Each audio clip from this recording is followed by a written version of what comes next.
আসসালামু আলাইকুম। ABC world নিউজে আপনাকে স্বাগত। শুরুতেই সংবাদ শিরোনাম, পরে বিস্তারিত। জানিয়ে দেব আমাদের হাতে থাকা সর্বশেষ গুরুত্বপূর্ণ আপডেট।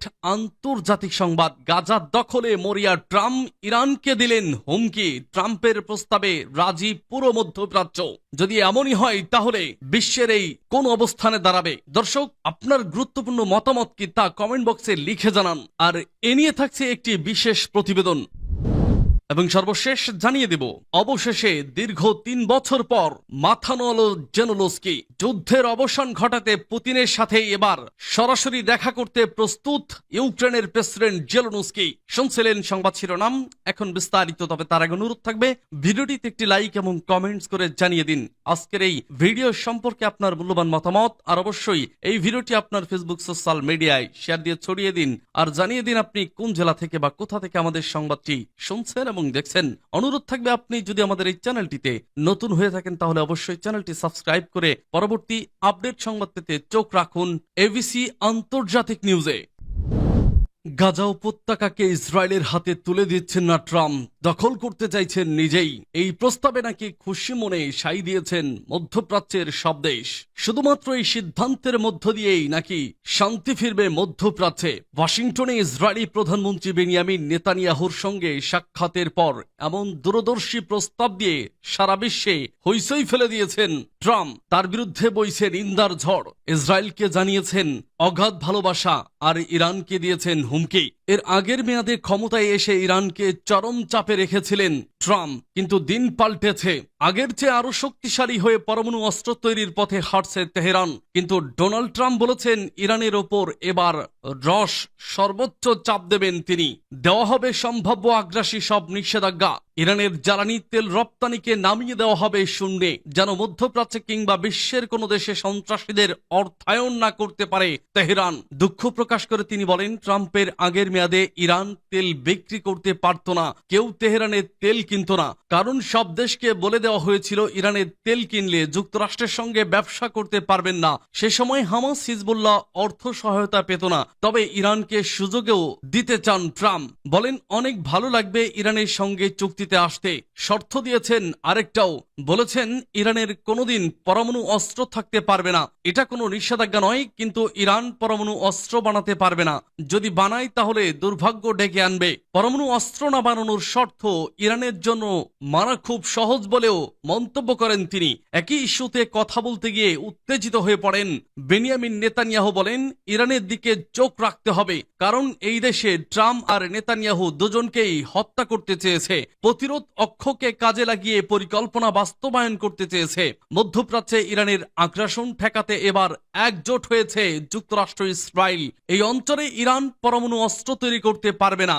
গাজা দখলের কথা বলেই বিতর্ক এড়াতে সপক্ষে যুক্তিও দিয়েছেন ট্রাম্প। বলেছেন এই উপত্যকায় সব ধ্বংস হয়ে গেছে, বসবাসের অযোগ্য। এখানে যারা থাকেন তারা নিতান্তই দুর্ভাগা। ফিলিস্তিনিদের যাওয়ার জায়গা নেই বলেই তারা এই উপত্যকায় আছেন। কিন্তু যুক্তরাষ্ট্রের স্বপ্ন এই উপত্যকার পুনর্গঠন হবে, অর্থনীতি উন্নত হবে, কর্মসংস্থান হবে, মানুষের থাকার জন্য বাড়িও তৈরি হবে, যেগুলো ইসরায়েলি প্রতিরক্ষা বাহিনীর হামলায় শেষ হয়ে গেছে। তাই যুক্তরাষ্ট্র ছোট এই ভূখণ্ড চায়। এই সংবাদ সম্মেলনের পর বেজায় চটেছে ফিলিস্তিনের স্বাধীনতাকামী সশস্ত্র গোষ্ঠী হামাস। বার্তা দিয়েছে গাজা থেকে ফিলিস্তিনিদের বের করে দেওয়া আর উপত্যকা দখলে নেওয়ার ট্রাম্পের প্রস্তাব প্রত্যাখ্যান করা হয়েছে।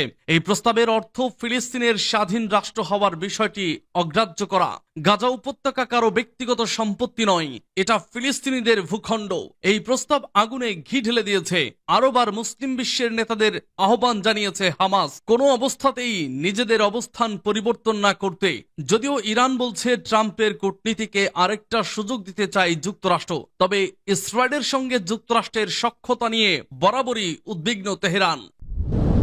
যুদ্ধের অবসান ঘটাতে পুতিনের সাথে দেখা করতে প্রস্তুত জেলেনস্কি। ইউক্রেনের প্রেসিডেন্ট ভলোদিমির জেলেনস্কি তার দেশে চলমান সংঘাতের অবসান ঘটাতে রাজনৈতিক ও কূটনৈতিক উপায় নিয়ে আলোচনা করার জন্য রাশিয়ার প্রেসিডেন্ট ভ্লাদিমির পুতিনের সঙ্গে দেখা করার বিষয়ে তার প্রস্তুত থাকার কথা ব্যক্ত করেছেন। European bank for reconstruction and development এর প্রেসিডেন্ট ওডিল রেনাউড বাশোর সাথে বৈঠকের পর কিয়েভে এক সংবাদ সম্মেলনে বক্তৃতাকালে তিনি একথা বলেন। এ সময় যুদ্ধ শেষ করার বিষয়ে পুতিন কথা বলতে ভয় পান বলেও দাবি করেন জেলেনস্কি। শুক্রবার এক প্রতিবেদনে এই তথ্য জানিয়েছে বার্তা সংস্থা আনাদোলু। অডিল রেনাউড বাশোর সাথে বৈঠকের পর বৃহস্পতিবার কিয়েভে ওই সংবাদ সম্মেলনে জেলেনস্কি দাবি করেন, মার্কিন প্রেসিডেন্ট ট্রাম্প এবং ইউরোপীয় ইউনিয়নের দেশগুলো বিশ্বাস করে রাশিয়া ছাড়া পুতিনকে ছাড়া কূটনীতি অসম্ভব। তাই আমি বলেছিলাম, এই যুদ্ধ কিভাবে আমাদের জন্য শেষ হবে সে বিষয়ে একমত হতে পারলে আমি তার সাথে দেখা করতে প্রস্তুত। আমরা কূটনীতির জন্য প্রস্তুত, এখানে আমার কোনো সমস্যা নেই। সমস্যাটি হলো, আমার কাছে মনে হচ্ছে পুতিন মূলত যুদ্ধের অবসানের কথা বলতে ভয় পাচ্ছেন।